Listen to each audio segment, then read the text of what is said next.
everything again to bring everyone on the same side again. So we covered, of course, the main cycle, which is always, now you should understand all the 4 steps. First of all, we're always starting with identifying liquidity, first on the higher time frames, and then combining it with the intraday liquidity. Because again, obviously higher time frames will always win. If you take a sumo here, that's a perfect drawing of a sumo ringer, right? And if this is like a little guy here, maybe that's Sakba, right? And they will fight against each other. Of course, guess who's gonna win? It's not Sakba in here, right? So of course, always higher time frames for bigger buyers.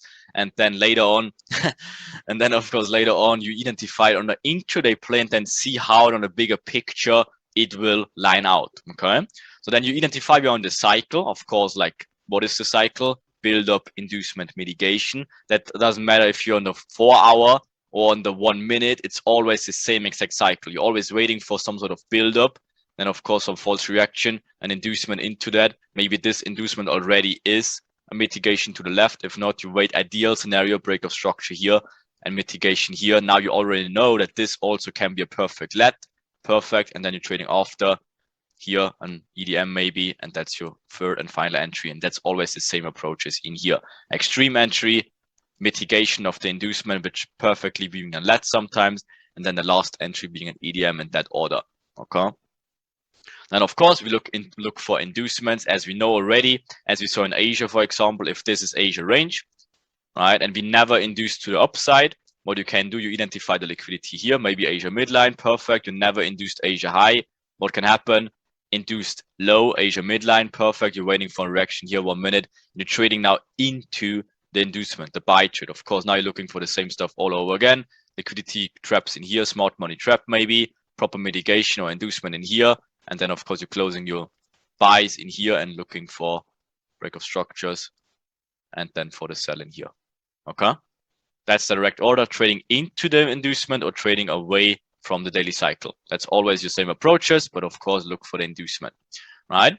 And then we also digged into finding the trading opportunity as the 4 approaches we showed you so far, right? So again, that's the 4-man stack. It's always the same. It doesn't matter what time frame. It doesn't matter what pretty much pair. It doesn't matter whatever instrument you're trading. It's always the same cycles. Okay, and then we have our normal cycle, which always is the build up, inducement, mitigation. It cannot get easier than that the moment you really can identify like the proper build-ups.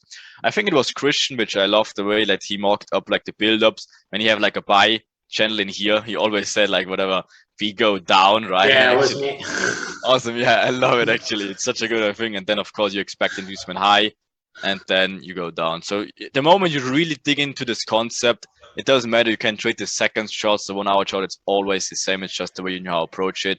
And then you combine it with the mitigation, you combine it with the LITs and the EDMs, and you're set to go. You combine it with the whole daily cycles and all the variations we give you, understand where you're on the cycle in terms of the bigger picture. You're so prepared for everything that's going to hit you, okay? And of course, we dig into the normal daily cycle in here, like the perfect daily cycle, of course, a minor inducement in here. London opened it, and you have best case in here, a break of structure, right? Or like this with the break of structure, and then you're trading a mitigation away from that. Then you're having the break of structure in here, which also is a minor inducement, but of course, in a bigger picture, it is a break of structure in here. Then you can trade this. You already know what that might be. Of course, it might be an EDM in here, and then this one, London close, can also be the EDM in here, and the reversal happens in New York. Easy stuff, you know, all the timing confirmations, if you include that in here, right? Of course, looks on the charts exactly like that. Now we can combine it with the entry helper. Then all of a sudden you have LETs, EDMs combined with timing, perfect cycles, after break of structures, right? It's just making so much sense at some point. The only thing is you need to get used to those concepts, okay? It's very important that you see it hundreds and hundreds of times and understand the different variations they can bring, because again, they're very, very limited of what they can do. They just mix it up pretty good. But then again, the intention is always the same.